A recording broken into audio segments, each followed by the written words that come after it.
To give her expertise as internal medicine specialist, Dr. Abha. Good to see you, doctor. Thanks again.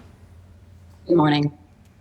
Well, let's talk about this pause. And of course, we're talking, I think from the reports that we've been talking about, 6 women ages 18 to 48.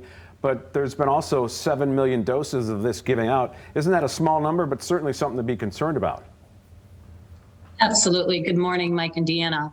So in the general population, you might see this cavernous or cerebral sinus venous thrombosis occur maybe 3, 4, 5 people in a million per year.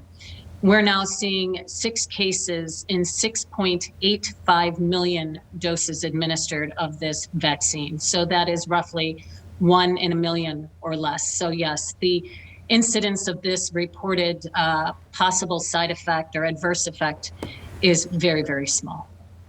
And isn't the Johnson & Johnson vaccine, the way that, it is made different from Pfizer and Moderna? Can you kind of explain that a little bit?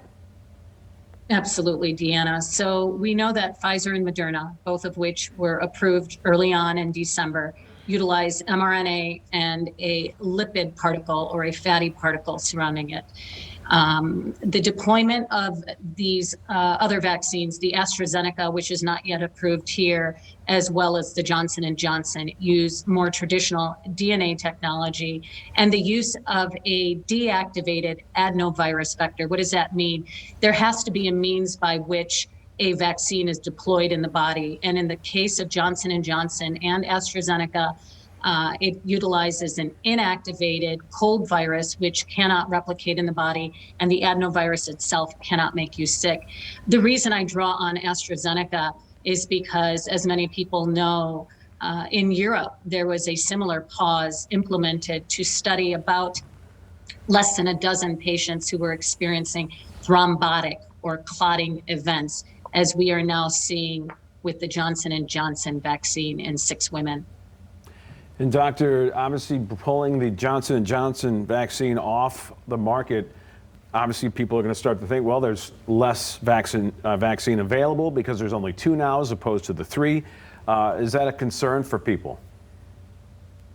I think for those people who were anticipating getting their Johnson & Johnson vaccine this week, absolutely. I can understand where there may be a shuffle for the available Moderna and Pfizer while the J&J vaccine is put on hold. So I can understand that. But one thing I want to stress to the viewers is this: a pause is not a bad thing. It is a collective stop, and it offers us an opportunity to convey to the public what is known. It offers a playbook on a 1 in a million otherwise extremely rare illness. It allows us to know the symptoms, the diagnosis, and the management. Let us take pause alongside the scientific community right now. Allow the advisory committee on immunization to meet with the CDC and FDA today. Allow them to review these 6 cases, these 6 very important cases affecting 6 women, and let there be a conclusion based on science and merit. We have time.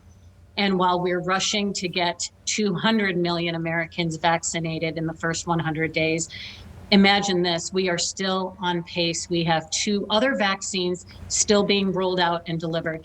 So to those listening today, I ask you to take heed. This is merely an opportunity to review the data that is available and ensure that the guidance and the measures taken are safe and sound practices. I appreciate your time this morning. Thank you. You're welcome. Thank you for having me. It is 11 minutes after 8.